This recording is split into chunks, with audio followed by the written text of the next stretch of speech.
Here on today's show, we got to talk about Nikola Jokic maybe having his worst game of his career. The Denver Nuggets lose to the Los Angeles Clippers for the first time in the last 9 outings. How did it happen? Why did it happen? Jamal Murray makes his return, has a good game, yet it's still not enough. We're going to talk about that today and more here on Locked On Nuggets. You are Locked On Nuggets, your daily Denver Nuggets podcast. Part of the Locked On Podcast Network, your team every day.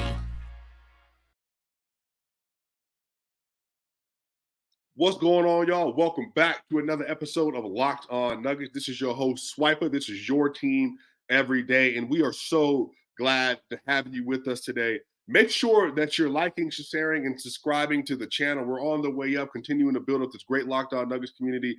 And y'all, this was one of the most frustrating, the most interesting, and one of the most laughable games that I remember watching from the Denver Nuggets in quite some time.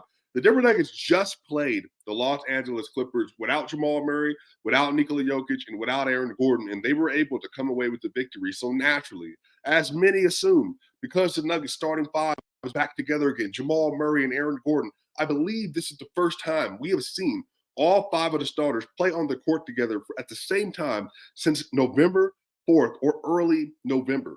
And so we all expected that this was going to be a nice coming out party for the Denver Nuggets starter. This was going to be an opportunity for them to really show their stuff. And what ended up happening was that the Nuggets did indeed come out really hot. Nikola Jokic in the first quarter, the Nuggets are up 34-20. And then it looks like they're going to go on one of these great runs versus the Los Angeles Clippers that they usually do. And they just were not able to pull it out and come away with the victory, and had a lot of lapses over the course of this game. But the thing that makes it so interesting is that the entire Denver Nuggets starting lineup, they were all in the positive at the end of the game. They were all positive in the plus minus. Nikola Jokic was a +1. KCP was a +2. Michael Porter, a +4. Aaron Gordon, a +6. Jamal Murray, a +2. The team, they were right there. Kawhi Leonard was in the negative. But yet the Denver Nuggets bench, double-digit minuses across the board, but yet I can't truly say that the loss is on the bench. Now, when Jokic first goes out of the game, up 34-20, he comes back in the game, and the game is extremely close. By the time he comes back, I believe the score was 44-38 when Joker re-enters the game, which means that they went on a 10-18 run when he was not in the game. And what's funny about this is Joker yesterday, if you look without looking at the field goal percentages, 22, 15, and 10, well, that sounds about right. That's his ninth triple-double of the season, and it makes sense that this would be an opportunity for them to play a high-level game, and Joker was passing the ball. He didn't need to shoot the ball a lot. Probably took like 16, 17 shots at the most, given that he only had 22 points. But that's not the case at all. Nikola Jokic last night, 9 of 32. 9 of 32 shooting. He missed 23 shots last night. At one point in time in the first half, Joker missed 9 straight shots. And I'm talking bunnies, hooks, floaters, middies, and three-pointers. He just did not have the touch that he's always had. He didn't have the touch and layups. He was playing almost a little bit rushed at times. Now, when he came out at the start of the second half, they run that play for him on the baseline, run a couple screens for him. He gets the ball on the right wing. He ends up putting up a nice little mid-range shot over Vika Zubac, and they end up getting back in the game as well. They overtake the lead at one point when they were down 4 at half after being up 15 in the first half. And all that put together, Joker still was not able to put up an adequate game as a scorer. And so it was a really interesting game. And some of this is, it got so bad yesterday for Joker that we've talked about this before. Sometimes when Joker isn't shooting well, and especially if he's not hitting three-point shots, one of the things that he will do is that he will just start shot checking. And he's doing it seemingly to get himself out of a funk. And yesterday, again, that was the most missed shots he's ever had at any point in time in his career. Now, I remember this yesterday, but some of y'all might remember game 4 versus the Minnesota Timberwolves in Minnesota. That game, I believe he went 8 of 26 in that game, if not even worse than that. It might have been 8 of 29. But he went 8 of 26 or 8 of 29 in that game. And the Denver Nuggets lost that game because he missed that singular free throw when that could have put them up. And then that would have put the game away instead of it going into overtime. And they would have swept the Minnesota Timberwolves. But he wasn't able to hit the free throw. They went into overtime. They ended up losing that game. Anthony Edwards had that crazy step back versus Aaron Gordon. And then they were able to close the game out in Denver. And yesterday kind of had that feel, not the defender, obviously, because Rudy Gobert was not out there, but Ivica Zubac, Daniel Theis, they were just presenting some issues for him. And again, not relative to Jokic, but just relative to the performance last night. He got a couple shots blocked last night. Ivica Zubac sent one into the stands. And again, he just never seemed to be able to fully get comfortable. And obviously, want to credit the LA Clippers defense some for that, because ultimately they did that. They accomplished that, and they were able to put them in a little bit of a bind yesterday. But the interesting thing about it is that it would be different if Joker was just like everything he was just contested, crazy contested. But quite literally, he was getting these little floaters, y'all, that he's shooting like 67% on. These little floaters and these pocket passes from Jamal Murray or Reggie Jackson. I mean, he was putting them up, had the wrist flick on him and everything else, and he just could not make those shots yesterday. It was confounding, and it was laughable. And I think the thing about it is if Nikola Jokic had a habit of doing this, then I think I myself would be upset about it. And I think that a lot of other people might be more upset about it. I know some Nuggets fans were perturbed because obviously don't like losing games, and especially to a team that you haven't lost to. And remember, the last time the Denver Nuggets lost to the Clippers, Facundo Campazzo was on the roster, and I believe he closed the game for the last 17 minutes of the game. And this is when they didn't have Jamal Murray. I don't even know if MPJ played that game. I can't remember that. But then in that game, they were double teaming him off of Facu, and nobody around them could hit a shot. That was the last time this happened. This was the 2021 season. So for it to get to this point where Joker, Jamal, everybody's on the court and they're still not able to put up good enough shots. Yeah, it was just a really surprising outing for the Joker yesterday. And honestly, this absolutely tanks his season averages, and it tanks his percentages as well so far in the year, which again is unfortunate because Joker up to this point had been having a historically great year, and obviously he still is, but that kind of game tanks him. He went from a 64 true shooting because of that game to a 61 true shooting. A 64 to a 61 true shooting, and it dropped his points per game to 28.6. Now, that's still a relative +5, I think, true shooting on the year. But again, that's not Joker. That's just not Joker. And Joker now on the season, because of last night's performance, he's shooting 30% from the three-point line on the year. And now it dropped it from 57% from the field to 54.6. He played 37 minutes last night, 2 of 7 from 3, 9 of 32 overall. So, again, it's not what you were hoping for, definitely not what you expected. But I think the encouraging thing about this is that these are the things that happen from time to time for Joker and for any other NBA player. Sometimes they're going to get in situations where they're not going to be able to score at the level they normally would. They're going to have these really bad shooting performances. We've seen LeBron James have it. We've seen Michael Jordan have them. Shaquille O'Neal's had them. Kobe Bryant's had them. Larry Bird, whoever, Kevin Durant, Steph Curry, whoever is one of the elite best players of all time. They've done this before. So this is not something that is out of the norm. I think the reason why people were so surprised by it and kind of a little bit lenient about it, it's just because you just don't expect Joker to do this again. So hopefully this is just going to be a really bad game from him. Again, 23 missed shots is the most of his career. And I believe this is also including the playoffs as well. Yeah, and that's exactly the point. At least now we know Jokic is human, and that's exactly right. Like, when you play a game that bad and then you shoot that poorly. But the funny thing about it is, it's like I said, he was still a positive in the plus minus.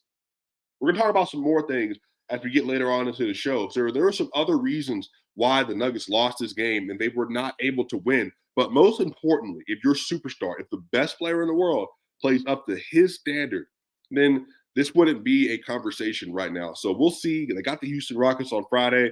Maybe a massive bounce back where he shoots 70, 80% from the field. And then that way he's able to get his field goal percentage and true shooting back up on volume. But y'all, really just an aberration of a performance from Joker. And ultimately, again, as a superstar, the reason why they lost the game, because that's just what it means to be a superstar and the best player in the world.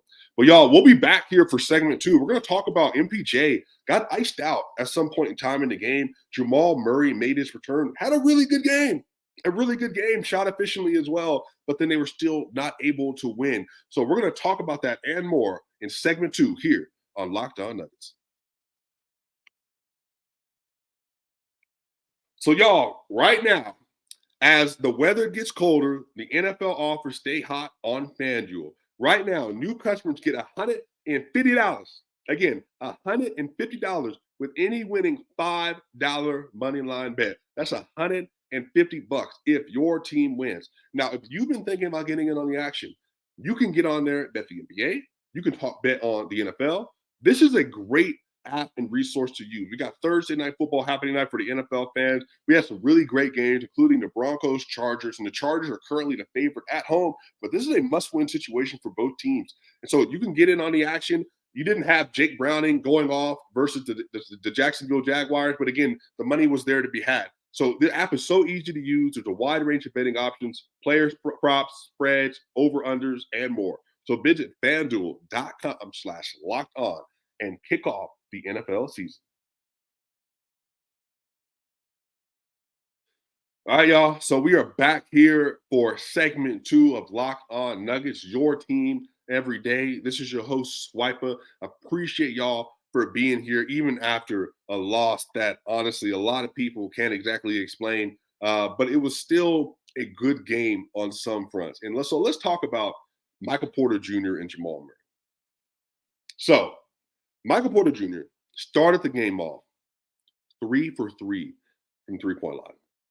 I'm talking about just threes that were 4 feet behind the three-point line, a moving three off to the right, corner three. He was everywhere. Michael Porter Jr. had one of his most efficient games yesterday. His defense was pretty good yesterday. He was rebounding ball really well yesterday. Michael Porter Jr. in 34 minutes had 18 points and 9 rebounds. He was 7 of 8 from the field, 4 of 5 from 3, had a block, and he was a +4 in the minutes that he played yesterday. In the first quarter, Michael Porter Jr. had 11 points and 3 rebounds on 3 of 3 from 3. He was a +14 in the first quarter. He had 11 points in the first quarter, and then he only scored 7 more points over the course of the game, and he only missed 1 shot. So this is the thing. I think that Michael Porter Jr., there's a clip that I retweeted yesterday from the bubble, and I believe this is after Game 4 when the Nuggets were down 3-1 to the Clippers. And, he talks about, like, right now everything is going through Jokic and Murray, and there just was not anybody else getting the ball. And he was very casual about it. Like, if we're going to beat this Clippers team, which he was right, they need to give the ball to other players, and namely need to give the ball to him. And the thing is that Porter was right. The people got on him at the time because he was a rookie and because this is just not the way that typically rookies would handle themselves in press conferences. But nonetheless, he was still true and ended up hitting the game that put the shot that put the game away in Game 5. Remember that corner three-pointer, then the right wing where Jokic and Murray both kind of froze as the ball went up, and then he made it, ran down the court. Everybody celebrated. So Porter yesterday was doing his job. He was hitting his threes. He was getting to the basket. Porter had somebody where he beat somebody off the dribble, got to the basket, got a little floater off the backboard, and all of it was coming together. His whole game was working well yesterday. But then at some point in time, the Denver Nuggets just decided that they were just going to stop feeding him the basketball. So Porter was 4 of 5 from 3, and then he was 3 of 3 from 2-point range yesterday. He was doing everything asked. He even got to the rim. He was getting on the glass and putting offensive rebounds back in and getting them back in position to win the game. And the thing that happened yesterday is that when things got tight, now some of this is Jamal Murray and Jokic, they kind of got into their phase a little bit where they were running a lot of 2-man game. But Jokic, like I said, if Jokic has an average game, then this is not much of a conversation. The conversation is that, dang, Porter got iced out. We want to see that happen again. Don't want to see it happen again. Maybe versus the Rockets, they can give him the ball, but they got to win versus the Clippers because Joker had, if he just hit basically just an average amount of shots, he would have basically 34 and 15 and 10. Then the conversation would be different. But on the other end, because he didn't and because they lost, now the magnifying glass is being highlighted in the two-man game yesterday, which was very good. It also ultimately froze out MPJ. And so MPJ in the second half, he was kind of relegated just to standing in the corner. And even when he was moving, wasn't just getting the ball, wasn't getting a lot of attention. And again, some of this is Jamal. So Jamal yesterday, he played 29 minutes, which is 3 minutes above his projected amount that he was supposed to play, about 26 minutes going into the game. He had 23 points on 10 of 18 shooting, extremely efficient. And he had 6 assists last night. Jamal was 10 of 18 from the field. He was 2 of 7 from 3, which means he was 8 of 11. 8 of 11 from the 2-point range yesterday, which is extremely efficient. He put Zubac in isolation. He was beating multiple players off isolation. He put I think he might have put Paul George, or might have been Terrence Mann. He put Terrence Mann in the post and hit a nice little left-handed bucket over him. So it's not as if Jamal wasn't playing well. And Jamal Murray also was a +2 in his minutes. But the thing is that I think because they were both trying to regain this chemistry, because at the end of the half, Jamal Murray and Joker had a nice little two-man game that ended up being a couple layups for Jamal. They had a 3-man action with Jamal Murray passed the ball to Joker. Joker got the ball from the floater range, and instead of hitting the floater, hit Aaron Gordon on the lob for a dunk. And again, they did the same thing as well in the second half. So there was a lot of great basketball played between Joker and Murray. But when you are in a situation like yesterday, now the Clippers were not helping off of the shooters a lot. But again, like I said, this is why it's not about blaming Joker. It's not about blaming. This is just what happened. So Joker's the best player in the world. There hasn't been a gap between a player and everybody else in the league since LeBron was in his prime and everybody else was playing. So again, we've all heard me say this. Everybody knows how I feel about this. But if you're talking about last night's game, because the Clippers felt like they were getting good one-on-one defense or two-on-2 defense in the pick and roll on Joker, they felt like Zubac and Tice were holding up their end of the bargain. They felt like if they got to a two-man game, because Joker wasn't hitting his shot, they were okay letting him get to those spots and hit. But here's the thing. In every other scenario with Joker, he hits those shots, the Nuggets win the game, and then now, like I said, it's not much of a conversation. Now when you go to Tyronn Lue, you go to Paul George, you go to Kawhi Leonard at the game, hey, Joker has 35, 15, and 10. What do you do about it? He said, look, we tried to make the looks tough for him, but he gets to a spot and he just hammers those spots from 10 feet all the way in to the rim. So that's the thing about this is if he makes his shots, then MPJ, this whole conversation doesn't exist. But what happened is that because the way basketball is played, the two-man game wasn't hitting. The players that were guarding KCP or the players that were guarding MPJ, they just did not feel the need to help. And so because they didn't feel the need to help, MPJ was iced out of the game, and now it just became Jamal Murray, Nikola Jokic. Can you hit enough of your shots? And yesterday, the reason they lost in those minutes, because again, they got up and they got close to the Clippers in the fourth quarter, but they weren't able to put the game away. They even had a turnover on a two-man game. So this is what was interesting about this. Because they're just getting their synergy back, Jamal Murray had a drive, and he got all the way down to the rim. And as everybody remembers, Jamal Murray has that little nice flick over the head, flick over his shoulder pass that'll hit Joker on, and then Joker will hit that little floater. The ball goes insanely over Joker's head, and then they end up getting a transition dunk on it for Kawhi Leonard. And again, it's just little stuff that because Murray's been out of the lineup, this stuff is going to happen a little bit. But the good news is that Jamal Murray was able to get through a full game. Because the last time Murray came back versus the Rockets, he had that ankle sprain right with 3 minutes into the game that he was playing. He was able to finish the game out, but then missed some more games after that. Jamal Murray made it all the way through. The team made it all the way through. And this is the bump in the road. So this is why even like long-term prognosis, they're not going to ice out Porter in a lot more games this year. Jokic, I will be willing to bet, will never have another shooting performance like that, maybe until the playoffs or something like that. But even then, you just don't expect Joker to do that.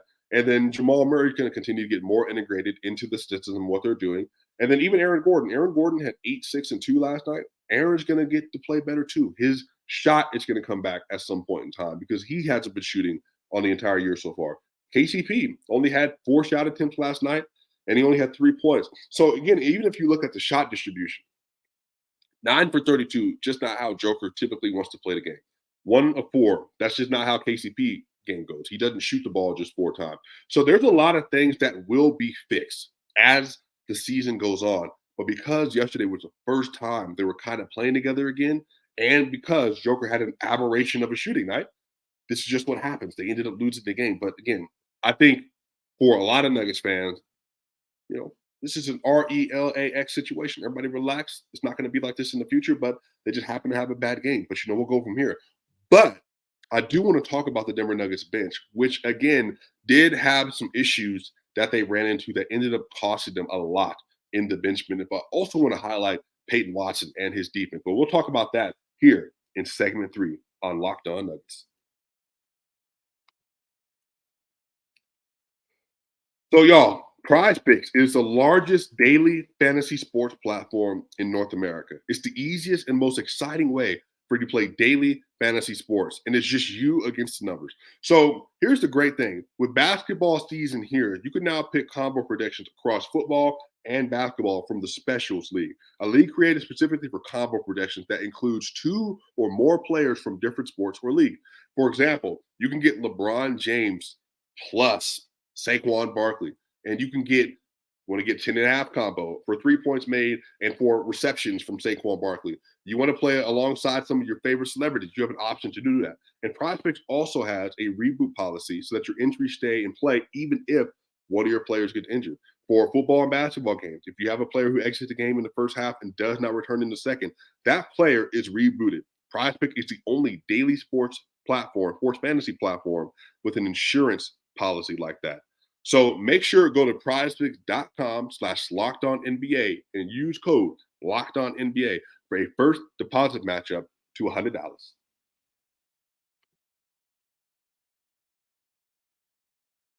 All right, y'all. We are back here for segment 3 of Locked On Nuggets, and we got to tap into the Denver Nuggets bench. So here's the thing. Reggie Jackson, if you look at the numbers, 4 of 10 from the field, 3 of 4 from 3, had 14 points and 3 assists. Sounds like he had good minutes. He was a -11 last night. Peyton Watson, 2, 3, and 3. Had a very good defensive game that I'm going to talk about here in a little bit. He was a -15 in those minutes yesterday. Christian Brown, 8 points and 5 rebounds. 4 of 6 from the field, -17. Julian Strawther, 2 assists, no points, -9. DeAndre Jordan, 4 points and 5 rebounds, 2 of 6 from the field, -8. So that's the thing. If you look at the bench unit, they were a -11, -15, -17, -9, -8. But what I think is a lot of that comes from that first stretch when they were playing. And that first stretch that they were playing in, I think a lot of this has to do with the Clippers were staggering Paul George and James Harden versus the bench unit, which for the Clippers was a great plan for them. Because James Harden yesterday had 20 points and 11 assists, and he was a +6 in his minutes. Paul George had 25 points and 8 rebounds and 8 of 20 shooting, but he was a +11 in the minutes he played. Now, Kawhi Leonard primarily played against the Nuggets starters. He was a -8. And Zubac obviously played versus Joker. He had 10 points and 9 rebounds, but he was a -6 in his minutes. And then Terrence Mann also played as the primary defender versus Jamal Murray, was a -16 in his minutes. So again, per usual, you're seeing the method to the madness for other teams. Other teams are going to say, we are going to concede the starter minutes, especially the Joker, Murray, MPJ, Gordon minutes. We're just going to give that up because that's just the way things have gone at this point. Right now, people are more concerned with how can we get a double-digit advantage on the bench unit when Joker is not in the game. That way, we can either increase our lead or we can get back into the basketball game, which is what they did when Jamal Murray was not on the court. Like I said, Jamal Murray, Nikola Jokic, and Porter. That first quarter, they were up 34-20 by the time Joker comes out. He comes back in the game, it's 44-38. And then because the momentum have kind of been seized by the Clippers, they ended up still winning the quarter. And then they ended up winning the quarter substantially to where they were up. I think it was 71-67, I believe, at half. And so that is just the strategy for a lot of teams right now. Sorry, it was 61-57. 61-57, the Clippers were up. And the Nuggets went 0 of 8 from the three-point line in that quarter as well, when they started off extremely hot in the first quarter. So I think the thing is that the Nuggets and the bench unit, they're going to continue to have to find ways to do this. And great thing by Tyronn Lue. And again, I want to give Ty Lue credit here. He went to zone every time Jokic went out of the game. Every single time. Because when DeAndre Jordan and Reggie Jackson were in, they saw the tape from a couple weeks ago, and they said, you know what? Reggie Jackson and DeAndre Jordan, they basically beat us running pick and roll the entire game. We couldn't stop it. We couldn't stop the lob. DJ had 21 points and 13 rebounds. Reggie Jackson had 35 points and 13 assists and 5 rebounds. So how do we mitigate what they're best at when Jokic is not on the court? So then they literally said, we're going to go zone 2-3 and say, shoot it. Go ahead and shoot and see if you can beat it to shooters. And because the basketball is such a momentum-driven sport, when they started missing shots, they just kept missing over the stretch of that second quarter. Even KCP had some wide-open attempts that he missed. Michael Porter Jr., again, only one miss, but he missed also, I think it was in that second quarter as well. So their strategy was, we're going to try to take away the best thing your bench unit can do, and then also having James Harden and also having Paul George in the court, we're going to get down the court, we're going to get you in foul trouble, we're going to mismatch hunt, and we're going to see if you can withstand us having, 2 all-stars on the court while you're having to figure out how the bench is going to do. So, again, I also want to be fair here. I think Milos, I am not concerned. This is more so about what happened yesterday. Ultimately, this changes nothing for me on long-term issues for the team. This is going to take a minute for the team to figure out who they are again with Jamal on the court. But again, they're 7-2 on the year when Jamal has started and played in the game this year. So again, they're going to beat the brakes off people. They just had a tough spot yesterday, and there's reasons why. The bench unit, when they got put in the zone, they couldn't figure it out. Jokic, you missed 23 shots over the course of the game on 32 attempts. You're going to put yourself in a bad situation. So there's a multitude of things. But I want to highlight Peyton Watson, y'all. If you didn't watch the game yesterday, definitely highly encourage you to go watch it. I know it was a loss. You don't really want to see that. I get it. I've been there. I can feel like that too. But Peyton Watson was special yesterday. Paul George is one of the best wings in the NBA. One of the best 2 or 3s, depending on where you want to slot him his position in the NBA. He's a great on-ball creator. He's a great shooter. He can get to the rim. He creates his own spots on the court. Really good. Kawhi Leonard, very similar. Very strong player. Gets to his spots and can be a really dominant post to mid-range player. Peyton Watson is the youngest player on the Denver Nuggets roster. He's in his second year, basically a redshirt freshman, but he didn't play a lot last season except for maybe 5 or 6 games to close the year off. His defense, if you look at some of the EPM metrics for the Denver Nuggets, he is so far the best defender on the team. And it's like a decently sizable gap per EPM. When he is in the game, Paul George and Kawhi Leonard were actively trying to get Peyton Watson off of them. Paul George, when he met up with Peyton Watson, Peyton was literally in his pocket because Peyton is a 6'7", 6'8" wing with over 7 feet wingspan, very athletic, very nimble, and a very smart, high IQ player that Calvin Booth has talked about. And then on the other side of this, he has just a level of explosiveness that allowed for him to attack whatever. Paul George, literally, every time he went up for a shot versus Peyton, I'm talking about like Peyton's right there. Kawhi Leonard puts Peyton in the post, tries to do a spin around over his right shoulder. Peyton contests, missed shot from Kawhi. Even when he was off ball and they're trying to get a score, Peyton Watson is playing on the left wing off ball. And then next thing you know, Paul George tries to get to the rim. He tries to create contact, gets the ball up. Peyton Watson blocks it. They go out on a run, and it leads to another set of points for Peyton Watson and Christian Brown. So the great thing about the Denver Nuggets bench is they're going to have to figure this stagger out a little bit better. But Christian Brown and Peyton Watson, when they're on the court together, their offense suffers because neither one of them are direct positive offensive players yet. But when they're on the court defensively, man, those dudes are special. So I really want to shout out Peyton Watson. Even in the loss yesterday, the numbers say, he was a minus 15, but that's not – Peyton's offense obviously was not helping. But his defense was really incredible yesterday. But they're just going to have to continue to find out ways to get offense going with that bench unit, y'all. But again, it was a tough loss. Definitely didn't want to see it. Didn't expect it. Joker had maybe his worst shooting game of his career, maybe his worst game at least of the season last night. Don't expect that to happen again on the Rockets. Jamal Murray's back. Aaron Gordon, MPJ, KCP are all going to be playing again on Friday. So we'll see. Again, not nothing to trip about, but it is what it is. But y'all, this has been Locked On Nuggets. Make sure y'all like, share, and subscribe. We're giving you daily Denver Nuggets content during the week. Y'all know what time it is. On behalf of myself, Adam Mades, Matt Moore, we will see y'all on the other side.